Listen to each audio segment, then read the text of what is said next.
the hour.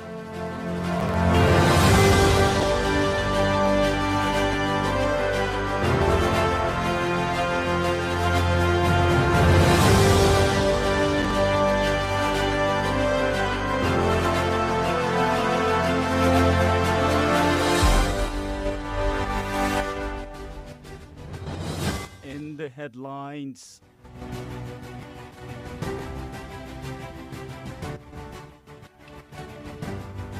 federal government unveils new mining license rate soon. Federal government bans users of foreign syringe needles in inpatient hospital. National Security Advisors orders enforcement of cybercrimes law. Police parade masterminds of Kaduna Abuja train attack. On the foreign sense, Turkey's urged trade with Israel over humanitarian tragedy in Gaza. Moving into sport, ministers of sport canvasses more public-private partnerships for sports.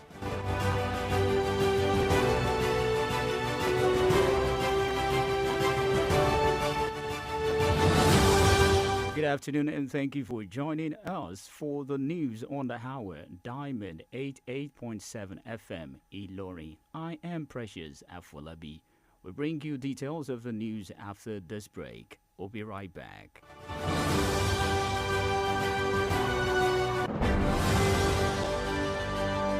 Is there any opportunity in this country? I don't lose hope. Oh my God, jackpot. Leaving the country may not be the solution that you think it is. Don't make leaving Nigeria the only solution to your life's challenges. Japa because you want to, but stop raising it as a solution to national issues that you can work on and fix. Nigeria will always be your home, and together we can make it better. This message is reaching you from Diamond 88.7 FM, Iroyin.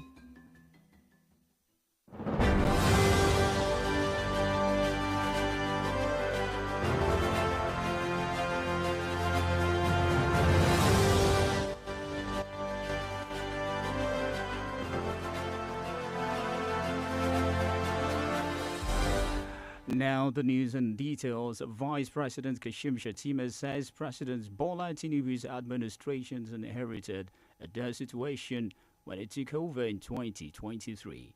Shettima stated this in Abuja when he hosted a delegation from the United Nations system in Nigeria on a courtesy visit.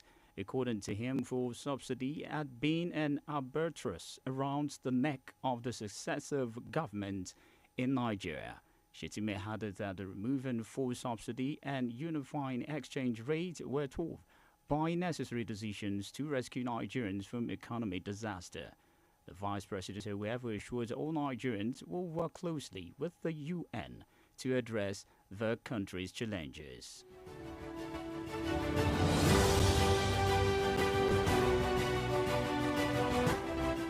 The federal government has mandated all chief medical directors, CMDs, and medical directors, MDs, of the federal tertiary hospitals to procure needles and syringes solely from NAFDAC-approved local manufacturers. The new directive is contained in a circular address to all CDMs and MDs, signed by the Minister of State for Health, Dr. Tunji Alausa, today. The minister said that the directive was aimed at boosting domestic productions and shielding the country's manufacturing sector from the influx of foreign goods. The circular also mandated NAFDAC to stop issuing licenses for the importations of foreign manufactured needles and syringes. Alausa said that the health sector has identified local pharmaceutical industries that produce needles and syringes that were in serious trouble because of the practice.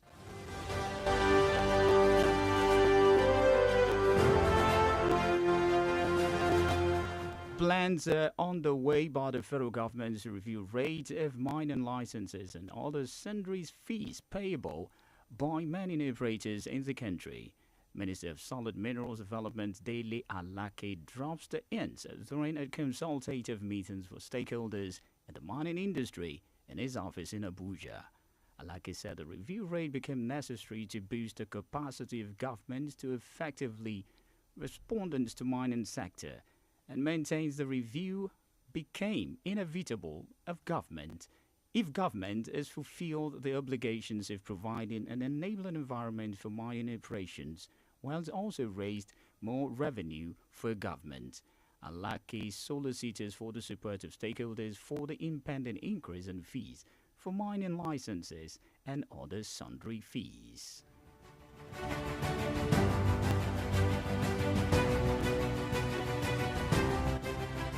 National Security Advisor NSA Malem Nuhu Ribadu has directed all law enforcement agencies, regulators, businesses and stakeholders to put in place mechanisms for the full implementation of enforcement of the Cybercrimes Prohibition Prevention Amendment Act 2024.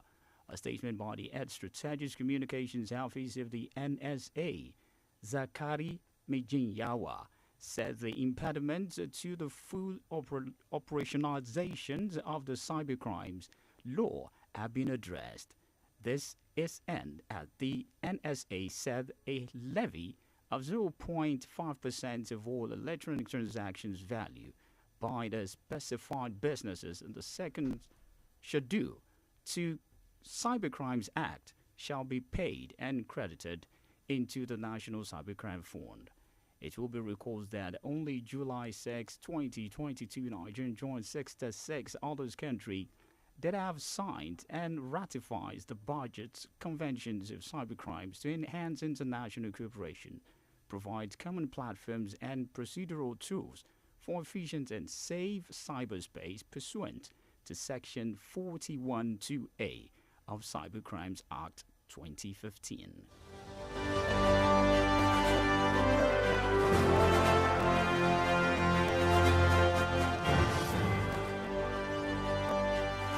The Nigerian Meteorological Agency (NIMET) has forecast cloudiness and sunshine from today to Sunday across the country.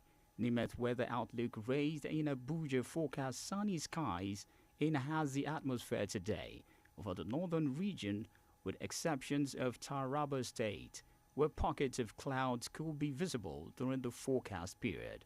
The agency said sunny atmosphere patches of clouds are anticipated over the north-central regions during the forecast. And NIMET predicted sunny skies and hazy atmosphere tomorrow over the northern region, with prospect of afternoon and evening thunderstorms over parts of Kaduna State later in the afternoon tomorrow.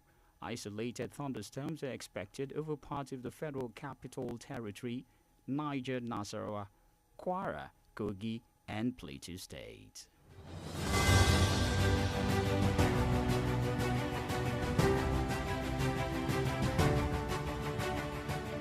The suspected mastermind of the March 28, 2022 Kaduna-Abuja train attack, Ibrahim Abdullahi, a.k.a. Monday, and his accomplice, Hawal Ayuba, has been paraded by the police. Also paraded were other believed to be terrorizing motorists and passengers plying the Kaduna-Abuja highway and residents within the axis. Force Public Relations Officer Olumuyiwa Adejobi, who conducted the parade at the Kaduna State Police Command Headquarters, explained that the successes followed painstaking efforts by the police. Adejobi says that Abdullahi, who before the train attack participated in the abductions of students from Greenfield University in 2021, was snapped at the Abuja-Kaduna Road flyover by Rido Junction in January this year. Several ammunitions, including 48 AK-47s, were recovered by the police from the criminals.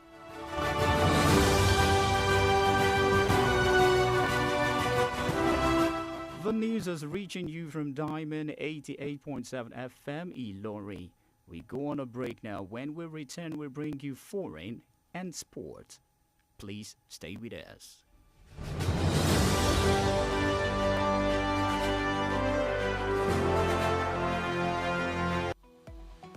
Follow us on social media, Facebook, Twitter, and Instagram at Diamond 887 FM.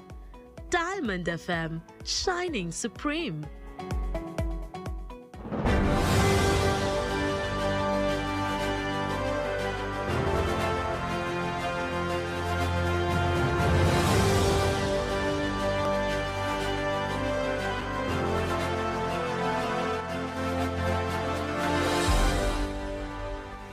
Still listening to the news on how we're reaching you from Diamond 88.7 FM Ilorin.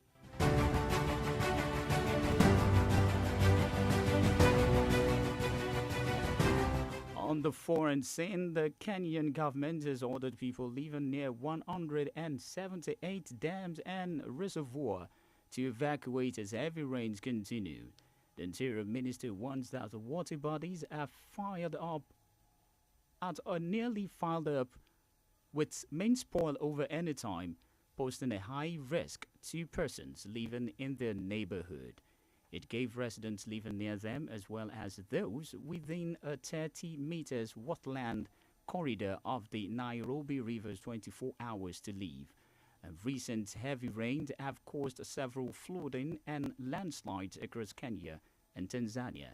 Some 210 people have died in Kenya since March, with a further 19 missing, according to the latest official estimate. A further 155 people have died in Tanzania and 29 in Burundi.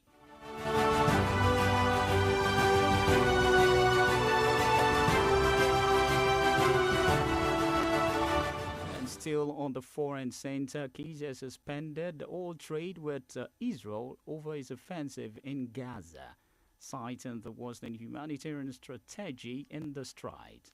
The Turkish Trade Minister said that measures will be in place until Israel allowed an uninterrupted and sufficient flow of the aid into Gaza. Trade between the two countries was worth almost $7 billion last year.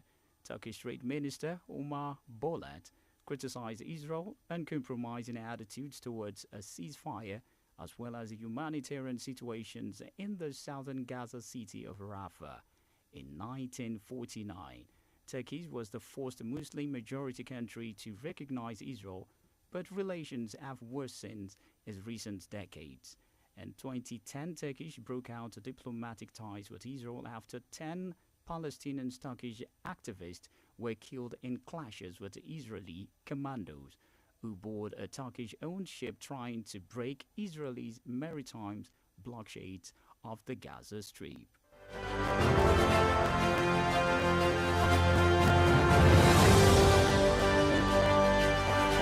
Away from that and moving on to sports, Ministers of Sports Development, Senator John Owan Enna, believe increased public and private partnerships would bolster the standard of sports in the country.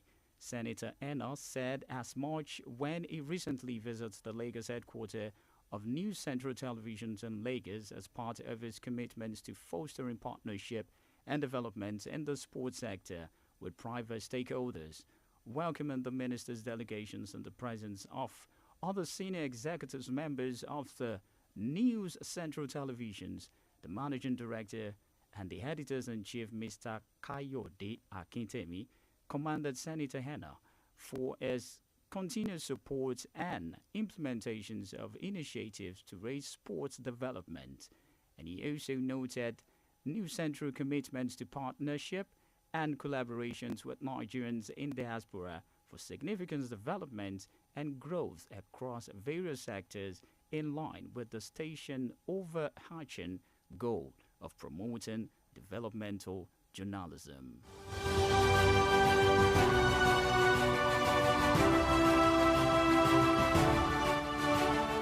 And still in sport, Rangers technical advisor Fidelis Ilechukwu has rallied support for the newly appointed Super Eagles head coach Finidi George. Ilechukwu says the Finidi's success will enhance the reputations of local coaches. The young tactician further reckons that the appointment is further a testimony of indigenous coaches' ability to tinker the Super Eagles, and the former MFM coach also expressed confidence in the ability of Finidi to succeed in his new job.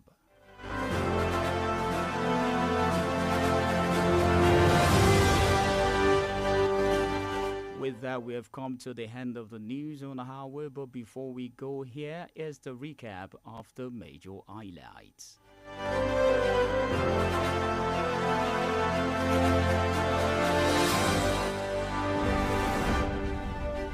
Federal government to unveil new mining license rate soon.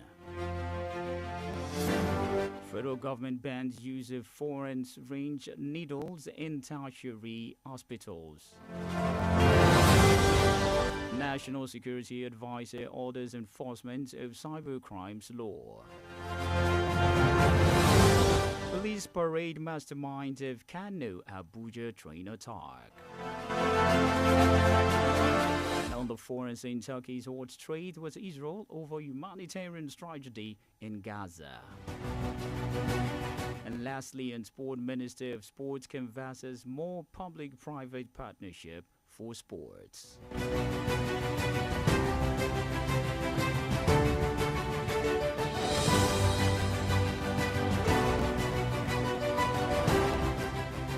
Today is World Press Freedom Day, a day observed annually across the world to raise the awareness of the importance of freedom of press. For news coverage or information about happenings around you, kindly contact Diamond FM newsroom number on 0916 062 7526. The news on the hour was edited by Abiodun Akinwumi. I am Precious Afolabi.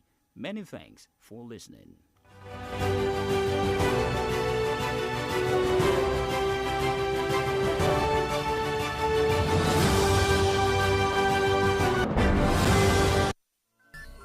From news to sports, current affairs to entertainment, beautiful music, amazing programs, we got you all covered at Diamond 88.7 FM. ká lè mọ kí ni lọ lẹ́sẹ̀ kòkó ìròyìn ètò àṣà àti ìṣe tẹ́ mọ́ eré ìdárayá orin àgbọ́mọ́ lè lọ ìkànnì tó ṣe iyebíye ni kò lẹ́lẹ́gbẹ́ Diamond 88.7 FM Ìlọrin ó ti dàràbà. látinú yàrá ìròyìn Diamond 88.7 FM Ìlọrin ìròyìn ẹ̀kúnrẹ́rẹ́.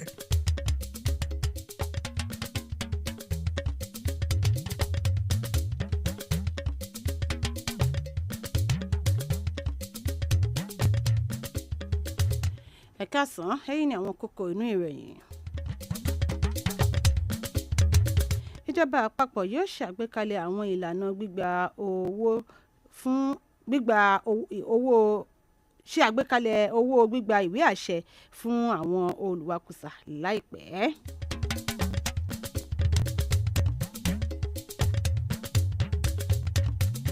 Ìjọba àpapọ̀ ti fi òfin de lílo àwọn abẹ́rẹ́ tó jẹ́ ti òkè òkun ní àwọn ilé ìwòsàn tó jẹ́ ti ìjọba àpapọ̀. Olùpamọ́lámọ̀rin pàtàkì lẹ́ka ètò ààbò ti pè fún ṣíṣe àgbékalẹ̀ àti ìfẹsẹ̀múlẹ̀ òfin tí ó wà fún ṣíṣe màgòmágó lórí ìtàkùn ayélujára. Àjọ ọlọ́pàá ti ṣe àfihàn ojú ẹni tí ó jẹ́ aṣíwájú àwọn ikọ̀ tí wọ́n lọ ṣe àkọlù sí ọkọ̀ reluwé eléyìí tí ó ń lọ láti ìpínlẹ̀ Kaduna sílùú Àbújá.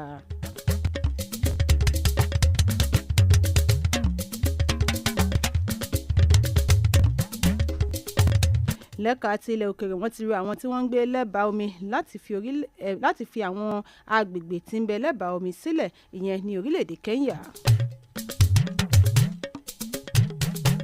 Lẹ́ka tàwé ìdárayá mínísítà fọ́rọ̀ aré ìdárayá ti pè fún àjọṣepọ̀ láàrin ìjọba àti aládàáni láti lè fi mú ìgbòrò bá ìdàgbàsókè eré ìdárayá lórílẹ̀‐èdè Nàìjíríà. Ẹ kúrò lẹ́ṣẹ̀ ń tẹ́dàpọ̀ mọ́ wa nínú ẹ̀kúnrẹ́rẹ́ ìròyìn láti lè ṣẹ̀wá Diamond 88.7 FM Ìlọrin. Ọláyínká Ajani Ajíbádé lórúkọ tèmi. Ìròyìn ọ̀hún lẹ́kọ̀ọ́rẹ́ ń bọ̀ lẹ́yìn ìdánudúró ráńpẹ́. you need to sue me man Ọlọ́run kíkọ rẹ ní opportunity báyìí my ex inú japa ni. o lè ṣídìí kúrò nílẹ̀ Nàìjíríà tán pátápátá gbà bẹ́ẹ̀ o kò ní ṣàìní àwọn ẹbí ọ̀rẹ́ àtolùfẹ́ rẹ lórí ilẹ̀ náà o lè japa nítorí tí o fẹ́ láti ṣe bẹ́ẹ̀ ṣùgbọ́n sinmi ríranú mọ́ gẹ́gẹ́ bí ọ̀nà àbáyọ kan sí àwọn ìṣòro tó ń kojú orílẹ̀-èdè yìí lápapọ̀ kódà bí o bá tilẹ̀ kó gbogbo ohun tí í ṣe tirẹ̀ kúrò nílé síbẹ̀ ilé ẹni ní ilé ẹni ìlú rẹ ní Nàìjíríà jẹ́ yóò máa gbé ọ lọ́kàn lájò. Ìmọ̀ràn yìí ló ń dé sétí ìgbọ́yìn láti ìkànnì Diamond 88.7 Ìlọrin.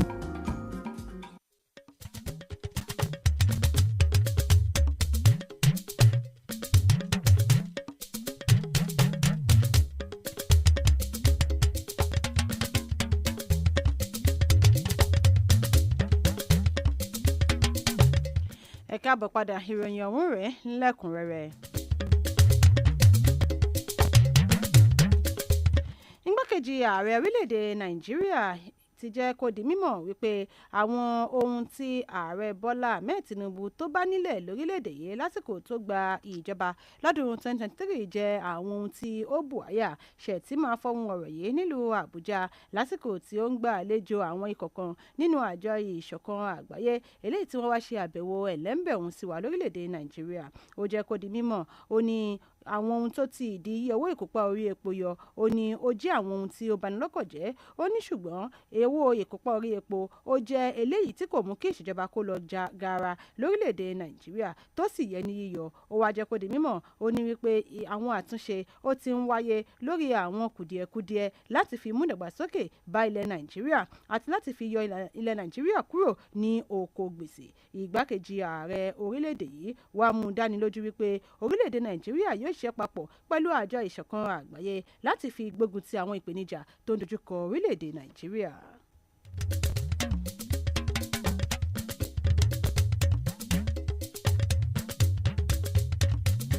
Ìjọba àpapọ̀ ti pa á láṣẹ fún gbogbo àwọn tí wọ́n jẹ́ ọ̀gá àgbà lẹ́ka ètò ìlera àti àwọn adarí lẹ́ka ètò ìlera àwọn CMDs àti àwọn MDs ìyẹn láwọn ilé ìwòsàn tó jẹ́ ti ìjọba àpapọ̀ láti fi òpin sí ríra àwọn abẹ́rẹ́ tó jẹ́ ti òkè òkun tí wọ́n sì pa wọ́n láṣẹ láti bẹ̀rẹ̀ sí ní máa ra àwọn abẹ́rẹ́ ìyẹn needle and syringe eléyìí tí àjọ tí ó ń rí sí ojúlówó àwọn ohun èlò lórílẹ̀‐èdè Nàìjíríà tá a mọ̀ sí àjọ NAFDAC eléyìí tí wọ́n buwọ́lù àṣẹ tuntun yìí òun ló jẹyọ nínú lẹ́tà kan tí wọ́n fi ránṣẹ́ sí gbogbo àwọn tí wọ́n jẹ́ ọ̀gá àgbà lẹ́ka ètò ìlera látọwọ́ ilé-iṣẹ́ tó ń rí sí ètò ìlera ní orílẹ̀‐èdè Nàìjíríà lábẹ́ ẹni tó jẹ́ mínísítà kejì lẹ́ka ètò ìlera dókítà Túnjí Aláùsá lónìí mínísítà ìwà pa á láṣẹ wípé ìgbésẹ̀ yìí jẹ́ láti fi mú ìgbòrò bá àwọn ohun tí à ń pèsè nílẹ̀ wa àti láti fi dáàbò bo ẹ̀ka ìpèsè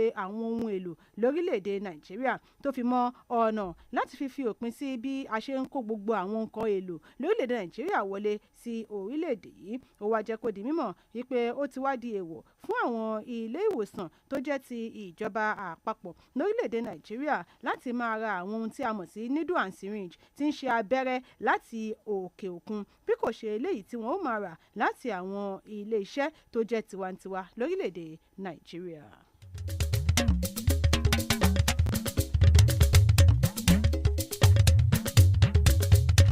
Ìgbìyànjú tí ń lọ lọ́wọ́ látọwọ́ ìjọba àpapọ̀ ilẹ̀ Nàìjíríà láti ṣe àtúngbéyẹ̀wò sí owó gbígba ìwé àṣẹ eléyìí tí àwọn iléeṣẹ́ ìwakùsà tí wọn yóò máa san lórílẹ̀‐èdè Nàìjíríà ẹni tó jẹ́ mínísítà fún ìdàgbàsókè àwọn ohun àlùmọ́ọ́nì lórílẹ̀‐èdè yìí Délé Àlàkè ló fọhùn ọ̀rọ̀ léde lásìkò tí ó ń ṣe ìpàdé pẹ̀lú àwọn abẹnugan láwọn iléeṣẹ́ tó ń rí sí ìwakùsà ìyẹn ní ọ́fíìsì rẹ̀ tó ń bẹ nílùú Àbújá Àlàkè jẹ́ kó di mímọ̀ pé àtúngbéyẹ̀wò owó ìwé àṣẹ àwọn olùwakùsà yìí ó ní ó ṣe kókó láti fi mú ìgbòòrò bá ìṣàtúnṣe orílẹ̀-èdè yìí pàápàá jùlọ ìgbòòrò ẹ̀ka ìwakùsà ó wá jẹ́ kó di mímọ̀ wípé ìgbésẹ̀ yìí ó jẹ́ dandan fún ojú ọ̀nà láti fi lè pèsè àyíká tó rọrùn fún àwọn olùwakùsà àti ọ̀nà láti fi rí sí pípawó wọlé ìjọba àpapọ̀ orílẹ̀-èdè Nàìjíríà.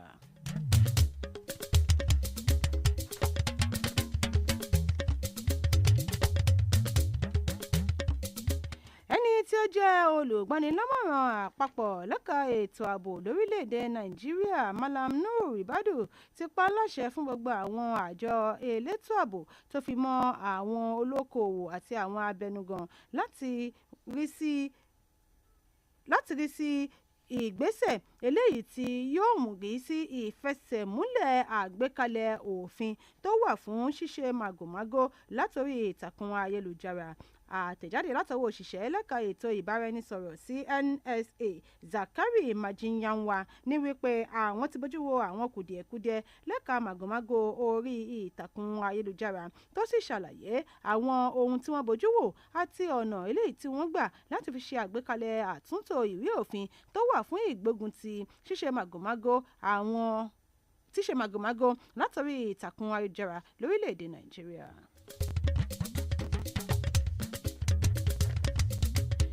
Àjọ tó ń rí sí wíwo sàkún ojú ọjọ́ ti fojúsùn ìṣẹ̀lẹ̀ kùrukùru ní ojú ọjọ́ àti oòrùn tí ó pọ̀ jọjọ láti òní títí di ọjọ́ Àìkú lórílẹ̀‐èdè yìí. Àjọ NIMET ṣe àgbéjáde yìí nílùú Àbújá pẹ̀lú àfikún wípé àyípadà ojú ọjọ́ yìí tí yóò bẹ̀rẹ̀ lápá àríwá ilẹ̀ wa yàtọ̀ sí ìpínlẹ̀ Taraba lára àwọn ìpínlẹ̀ tí àjọ NIMET fojúsùn wípé àyípadà àrá sísán yóò ti máa wáyé ní àti rí ìpínlẹ̀ Niger, Nasarawa, Kwara, Kogi àti ìpínlẹ̀ Plateau. Àjọ ọlọ́pàá ti ṣe àfihàn ojú afurasí ọ̀kan gbòógì ẹni tí ó jẹ́ aṣíwájú àwọn ikọ̀ tí wọ́n lọ ṣe àkọlù sí ojú ọ̀nà reluwé Kaduna sí Àbújá ìyẹn ní ọjọ́ 28 oṣù kẹta ọdún 2022 Ibrahim Abdullahi tí ìnagijẹ rẹ̀ ń jẹ́ Monday. Àwọn akẹgbẹ́ rẹ̀ Hauwa Ayuba àti akẹgbẹ́ rẹ̀ kan Hauwa Ayuba. Àwọn mìíràn tí wọ́n tún ṣe àfihàn ojú wọn ní àwọn mìíràn tí wọ́n gbàgbọ́ wípé wọ́n ń ṣe àkóbá àti ọṣẹ́ tó pọ̀ jọjọ fún àwọn awakọ̀ àti àwọn èrò ọ̀nà tí wọ́n ń kọjá ní ojú ọ̀nà márosẹ̀ Kaduna sí Àbújá àti àwọn agbègbè mìíràn. Alukoro fún àjọ ọlọ́pàá Olúmúyìwá Adéjọbí tí ó ṣe àfihàn ojú àwọn afurasí yìí ìyẹn ní olú iléeṣẹ́ àjọ ọlọ́pàá ìpínlẹ̀ Kaduna ní wípé àjọ ọlọ́pàá ṣe àṣeyọrí yìí lẹ́yìn àwọn iṣẹ́ takuntakun. Adéjọbí ní wípé Abdullahi ṣáájú àkọlù eléyìí tí ó ṣíwájú rẹ̀ lọ ṣe sí ọkọ̀ reluwé náà ti ṣáájú kópa níbi ìṣẹ̀lẹ̀ ìjínigbé àwọn akẹ́kọ̀ọ́ ilé ẹ̀kọ́ gíga fásitì Greenfield ìyẹn lọ́dún 2021. Ọ̀gọ̀rọ̀ àwọn ohun ìjà ni wọ́n rí gbà lọ́wọ́ àwọn afurasí náà.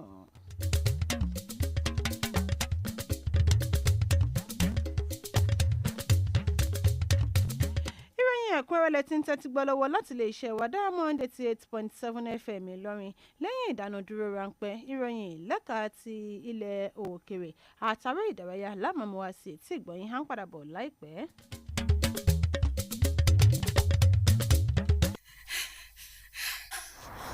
Hello, you fans mi lórí social media èmi ọmọ yín ni pretty by ni. Blushing.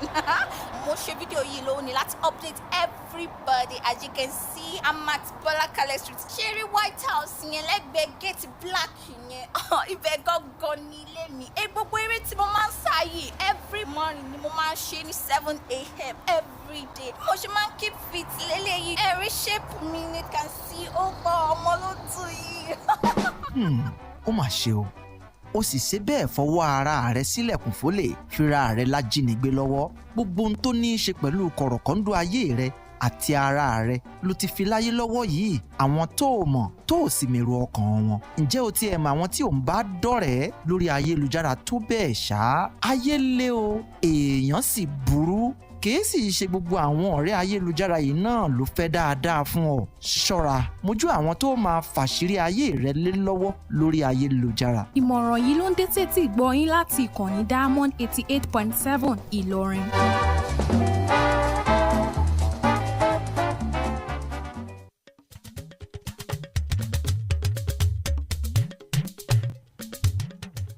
Ẹ káàbọ̀ padà ìròyìn ẹ̀kúnrẹ́rẹ́ ṣe ń tẹ̀síwájú láti iléeṣẹ́ wa Diamond 88.7 FM Ìlọrin. Ìròyìn láti ilẹ̀ òkèèrè. Ìjọba orílẹ̀-èdè Kenya ti pa láṣẹ fún àwọn ènìyàn tí wọ́n ń gbé lẹ́bàá àwọn ibi omi adágún àti àwọn ààyè tí ó wà fún omi láti kó kúrò láwọn agbègbè náà gẹ́gẹ́ bí ìṣẹ̀lẹ̀ àrágbá yamuyamu òjò bó sì ṣe ń rọ̀ ní orílẹ̀-èdè náà.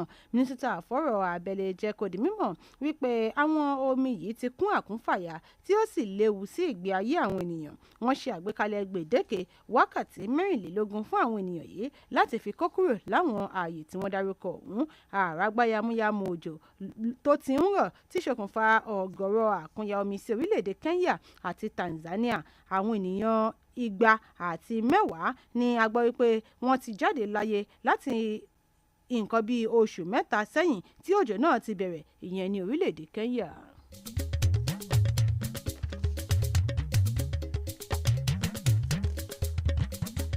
lẹ́ka eré ìdárayá mínísítà fọ́rọ̀ ìdàgbàsókè eré ìdárayá aṣòfin John Ewa Ọ̀nà ti fi ìgbàgbọ́ hàn wípé àjọṣepọ̀ láàrin ìjọba sí ti aládàáni yóò túbọ̀ mú ìgbèrò bá eré ìdárayá lórílẹ̀‐èdè yìí.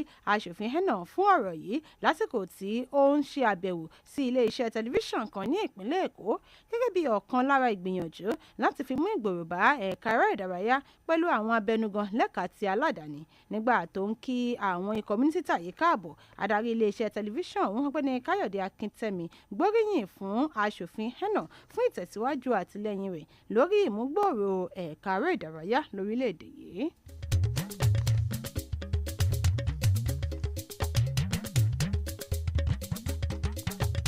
Bákan náà lẹ́ka eré ìdárayá olùgbanilámọ̀ràn lẹ́ka àwọn àkànṣe iṣẹ́ nínú ikọ̀ Rangers Fidelis Ikechukwu ti kéde àtìlẹ́yìn rẹ̀ fún ìyànsípò ẹni tí ó jẹ́ akọ́nimọ̀ọ́gbá fún ikọ̀ Super Eagles yẹn Finidi George Ikechukwu lásìkò tí ó ń jẹ́ kó di mímọ̀ wípé ìyànsípò Finidi George yóò túbọ̀ mú àṣeyọrí tó lóòrìn bá ikọ̀ Super Eagles. Ó wá jẹ́ kó di mímọ̀ pé ìyànsípò yìí ló wáyé látàrí àwọn iṣẹ́ ribiribi eléyìí tí ó ti ṣáájú gbé lẹ́ka eré ìdárayá.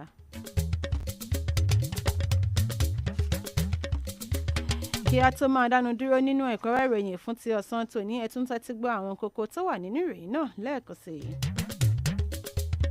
Ìjọba àpapọ̀ yóò ṣe àtúngbéyàwó sí owó tó wà fún gbígba ìwé àṣẹ lẹ́ka ìwakùsà. Ìjọba àpapọ̀ ti fòfin de lílo àwọn abẹ́rẹ́ tí ó jẹ́ ti òkè òkun ní àwọn ilé ìwòsàn ìjọba àpapọ̀. Olùgbanilámọ̀ràn àpapọ̀ lẹ́ka ètò ààbò ti pàṣẹ wípé kí wọ́n bẹ̀rẹ̀ ìfẹsẹ̀múlẹ̀ òfin tó wà fún ṣíṣe màgòmágó orí ìtàkùn ayélujára. Àjọ ọlọ́pàá ti ṣe àfihàn ojú ẹni tí ó ṣíwájú àwọn ikọ̀ tí wọ́n lọ ṣe àkọlù sí ọkọ̀ reluwé Kaduna sí Àbújá. Lẹ́ka àti ilẹ̀ òkèèrè wọ́n ti rọ àwọn tí wọ́n ń gbé lẹ́bàá omi lórílẹ̀‐èdè Kenya láti kúrò lágbègbè náà.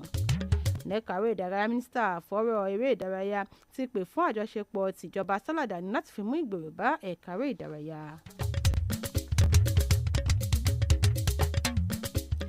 Ǹjẹ́ o mọ̀ wípé ní àyájọ́ òní ni àyájọ́ ìgbòmìnira àwọn oníròyìn lágbàáyé eléyìí tí wọ́n máa ń ṣe lọ́dọọdún láti lè fi ṣe ìpolongo láti fi mọ pàtàkì àwọn oníròyìn àti pàtàkì fífún wọn ní òmìnira lágbàáyé. Àyíbá ọmọ ilé ní èyíkéyìí ìròyìn tẹ́ fi tó yàrá ìròyìn wa Diamond 88.7 FM Ìlọrin létí. Ẹ lè pe yàrá ìròyìn wa sórí 091 6062 7526. Abíọ́dún Akínwùmí ló ṣe àkójọpọ̀ àwọn ìròyìn yìí lédè Gẹ̀ẹ́sì. Ọláyínká Ajani Ajíbádé ló tún lókà lédè Yorùbá. Ẹ ṣeun bí ẹ ti ṣe ń tẹ́tí gbọ́ wa.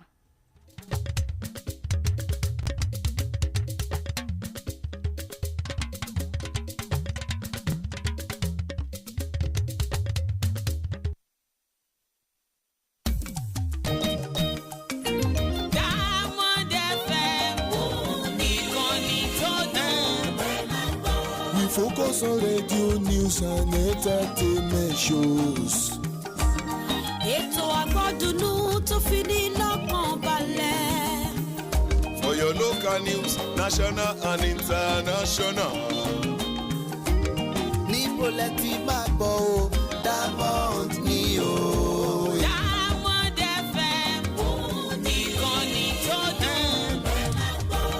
Nínú àṣà ìsìn gbígbé lárugẹ. Eré ìdárayá lóríṣiríṣi. Ẹgbẹ́ gbé polówó wá kí gbogbo ayé lè gbọ́.